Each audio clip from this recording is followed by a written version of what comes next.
Hello and welcome back to my basement. This is Jeremiah Wolf. I got some really interesting and I think exciting news to share. Let's talk about it. So, today, or rather, is it today? No, a few days ago, I didn't realize this because I don't follow these things super closely, but Cisco announced that starting right now, candidates for their associate and professional level exams should be prepared for lablets in during the exam. Let's take a look at their announcement. So here it is. New performance-based lab exam items, build opportunities. Let's take a look at this real quick. A new type of performance-based lab exam item is giving Cisco Associate and Professional Certification Exam candidates more opportunities to demonstrate their knowledge and skills. These lab items complement the more traditional multiple choice and drag and drop item types, which are particularly suited to measure skills related to theory, knowledge, and conceptual comprehension. This new lab item type aims to measure the application of knowledge in a hands-on environment for configuring and troubleshooting. So, again, what's this saying? The drag and drop, which we've all been very familiar with, the traditional multiple choice drag and drop items are particularly suited to measure skills related to theory, knowledge, and conceptual comprehension, whereas a lab is really good for hands-on, the knowledge in a hands-on for configuring and troubleshooting. Why is this so good? In my opinion, this is really good because if you've watched any of my videos about the CCNA and the CCNP exams, one of my big frustrations is they question you about ridiculous trivia. They're trying to make these exams hard. The exams need to be difficult. They're trying to weed out people who just aren't, capable of doing this type of work. And at the same time, they're also trying to make it difficult to cheat, with using brain dumps and stuff. So they make these questions really hard and really specific, but it's also stupid. Like they ask you questions about things that no normal person, even the most skilled network engineer, would ever bother to memorize. It's things that, if you did it every single day, you would eventually memorize it. But it's also things that most people are going to print out and they're going to just, if they need the information at all, they're going to like pin it to the wall of their cubicle. Or it's just something they're going to look up from time to time, or they're going to have a PDF on their desktop that they look at when they need that information once every couple of 3 weeks or something. That's how real people work. Real people don't memorize all these things. It's stupid. So why test on that? And it's been one of my big frustrations. So I'm really hoping that what this announcement means is they're going to be able to get away from all those ridiculous minutia questions. Ask real questions that make sure you understand the theory and then test your ability to troubleshoot using hands-on. And it makes sense because, nowadays it is so easy to emulate a Cisco environment. Why not? Why not do it? Now, I don't know. I don't know how this is going to work. Presumably you could still do this if you're testing from home. I mean, I guess we're going to find out. They didn't say anything otherwise. Basically, they have a little screenshot here. It's going to be a tabbed system, so you can see the question and then get into the command line.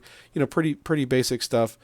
Let's see their little blurb here. How performance-based lab exam items build opportunities. The ultimate benefit of these new labs is the candidate's opportunity after passing the exam. What's that? Okay. One of the values of the certification is to help differentiate yourself among your peers on the job market. And that's kind of what we're getting at, isn't it? Like, we want these certifications to mean something. And I feel like with Cisco, they've backslid. I've talked about this before, but back in the day, man, when I first started certification back in the late 90s, when I got my first certifications back in the late 90s, it meant something, man. You were certified, that meant something.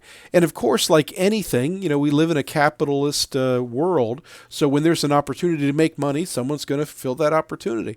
And there was an opportunity to make money by helping people cheat on these exams with brain dumps and stuff. And it's only continued for that entire time.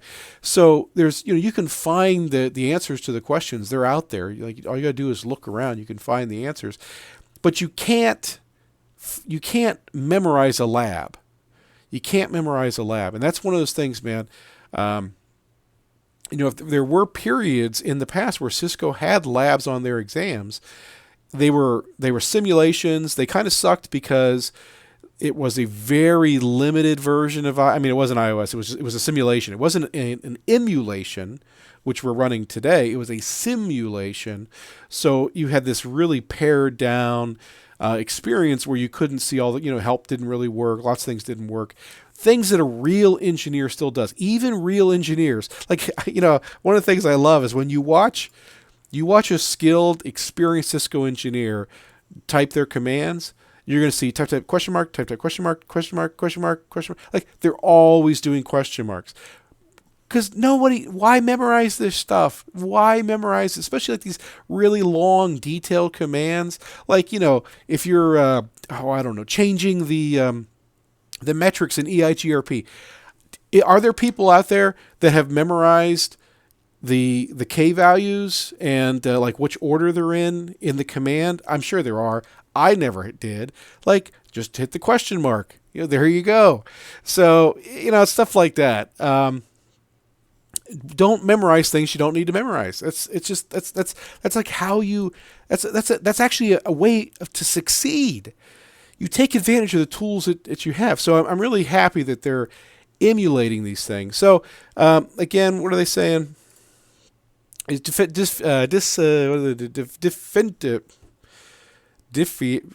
say the word. Differentiate. Differentiate yourself among your peers in the job market. Our certification recipients tell us that their Cisco certifications help them to demonstrate their continued competency in this fast-paced, quickly evolving marketplace. Enhancing Cisco's exams with performance-based lab items provides additional opportunities for candidates to demonstrate that to current and future employers that they have the skills and abilities needed to perform their job. Exactly. Anybody can memorize test questions. But to sit down and do the work does require an additional level of skill. And so I'm just telling you right now, I'm super happy. And I think you should be too, especially, and we'll talk about this in just one second, because it's relatively easy for you to build your own lab at home. It's relatively easy. So let's just take a look at some of these questions and answers. Does this include DevNet? Probably. Which exams to expect it on?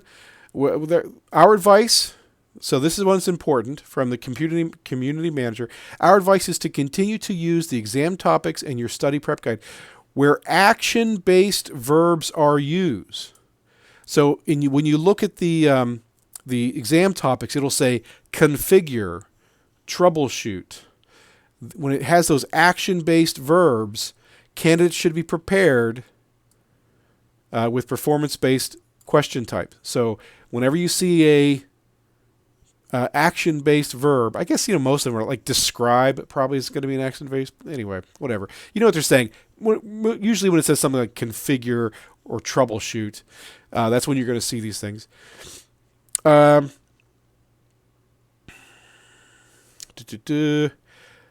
this be applied to professional exams? Yes, they already said that. Was lab implemented? And then, okay, so he's saying, like, when is this going to happen? This guy said, we are advising all candidates to be prepared to encounter these question types on all associate and professional level exams moving forward. That was the big key point that I wanted out of this.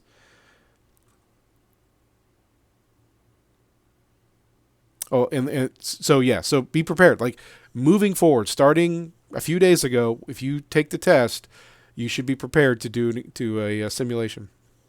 Or excuse me, question mark tab completion? The guy questions. These are not sim questions like before. That's what I was talking about. Back in the day, they used to have these simulated questions. This is a real Cisco IOS environment. This is emulated.